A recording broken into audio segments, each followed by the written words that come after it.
Good day, swimmers and non-swimmers. The last video I'm going to make today, I'm going to talk about somebody, another bit of a hero of mine. It's a man called Raymond Holmes. He won a cross base swim, I think it was 1961 if I'm not mistaken. He won the swim apparently against some very good opposition in the way of Gerald Forsberg, an absolute legend of open water swimming in Morecambe Bay and beyond. I think Raymond finished the swim in 3 hours 10 and Forsberg came in about 3:13. But just to say a little bit about Raymond Holmes, he's got a unique place really, because he's still alive at the time of me making this. He won his cross base swim and he can tell the tale, you know, quite well. I was very lucky to have met him a few years ago when a friend of mine who played water polo told me about this man who he knew, who used to play before him, called Raymond, who'd won a cross base swim, and he gave me his phone number. We had a chat and he was very kind, and he came to meet me at a cafe in Morecambe and he told me his story. And as soon as he told me this story, I was that, you know, pumped up listening to it, because I'm a swimmer myself obviously, and swimming across the bay is something I dream about doing. I just thought at the time, this story's too good to just disappear or be forgotten, and I've got to record it in some way. Now I am trying to put a book together about people who swam in the bay, and obviously Raymond would be in that. But myself and a couple of friends, we've also tried making a short film about swimming in the bay from the past to the present. Raymond was very kind and let us film him talking about his experiences, so that hopefully we'll be able to show that sometime in the new year of 2025. But it's very interesting when you sit with someone who was there at the time, not only there but took part. It's very impressive. So he was saying from a young age he was into water polo and he was swimming about a mile a day. He said he did most of his swims in the outdoor swimming stadium in Morecambe, which is long gone. I think he said he knew someone who worked there, so he got in for free and he was able to do his mile. And he told me when he was talking to me how fast he was doing a mile. I can't quite remember. I don't know if it was 24 minutes per mile, but and he said he wasn't that quick, but that is a very fast time for swimming a mile. So he's obviously a very good swimmer, a very strong swimmer.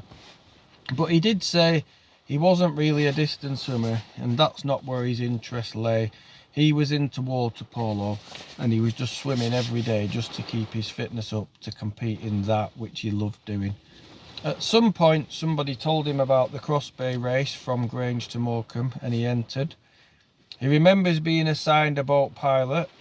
Now this is interesting because the route, if you look across the bay from Grange to Morecambe, you could draw a straight line across diagonally from Grange to Morecambe.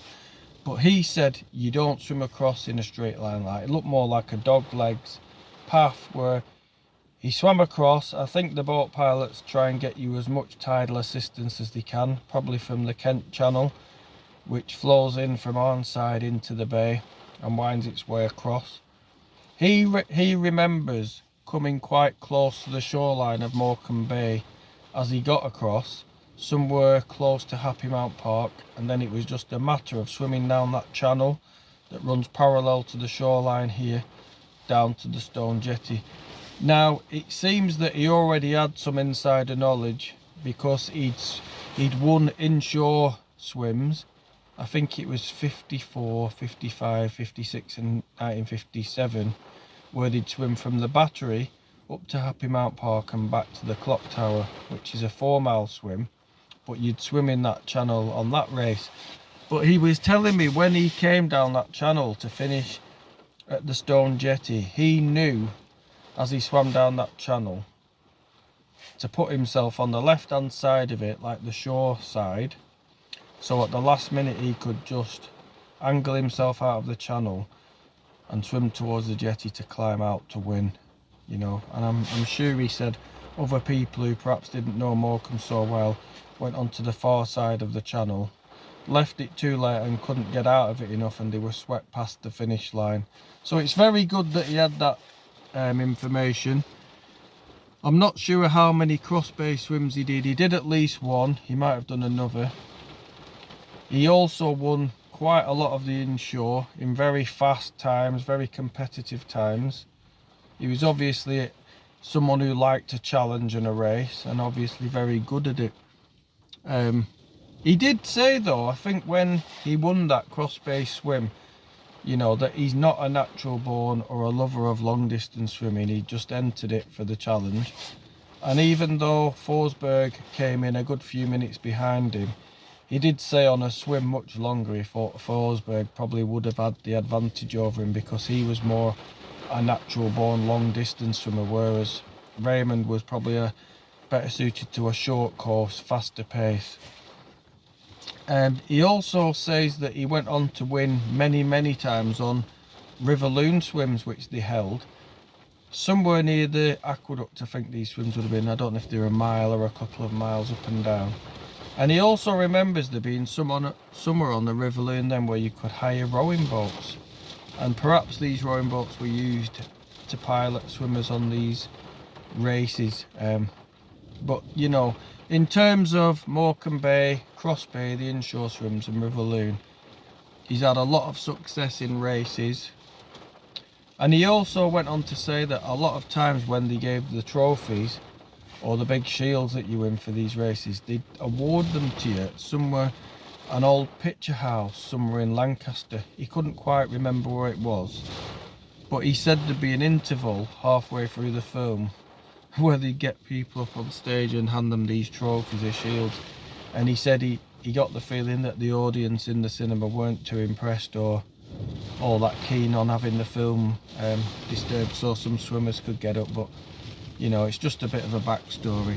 But it is impressive, and at the moment I'm trying to write a book on the history of swimming in Morecambe Bay and pull it all together. And like I said, we've made that mini film.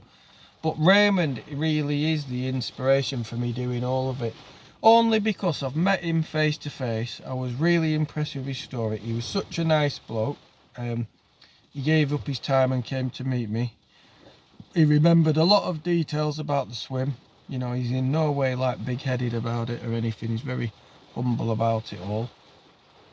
But it was just that fact of he's got a great story, a great list of achievements, and I just thought his story and many other people's shouldn't just disappear. They should be recorded for other people to hear and be kept alive, and possibly inspire another generation of swimmers like ours. So he's definitely earned his place in local history of swimming in Morecambe Bay, and a big thanks to Raymond for telling his story to us.